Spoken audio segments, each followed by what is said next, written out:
Welcome to Sweet Life Beat Life. We hope this video helps. In this video, I will show you how to make delicious Gravy Gobi Manchurian. First, let's prepare our star ingredient, the cauliflower. Carefully cut one medium head of cauliflower into small, bite-sized florets.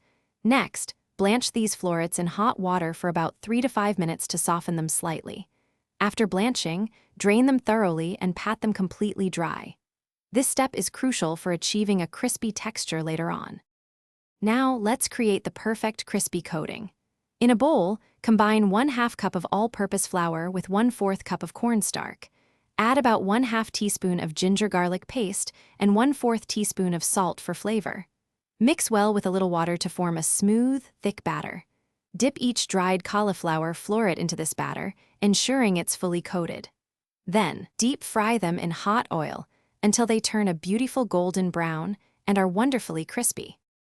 With our cauliflower ready, it's time for the star of the show, the rich, flavorful gravy. In a pan, sauté about 1 tablespoon of finely chopped garlic and 1/2 cup of diced onion until translucent. Next, add 2 tablespoons of soy sauce and 1 tablespoon of chili sauce for that classic Manchurian kick. Stir in a slurry made from 1 teaspoon of cornstarch and a little water to thicken the gravy. Let it simmer until it reaches your desired consistency. Finally, it's time to bring everything together for our delicious Gobi Manchurian. Gently add the crispy fried cauliflower florets into the simmering gravy. Toss them carefully to ensure every piece is beautifully coated with the rich sauce. Garnish generously with freshly chopped spring onions for a burst of color and freshness.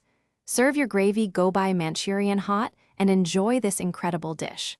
Also, remember to check the description for a link to some amazing darn tough socks and other great deals.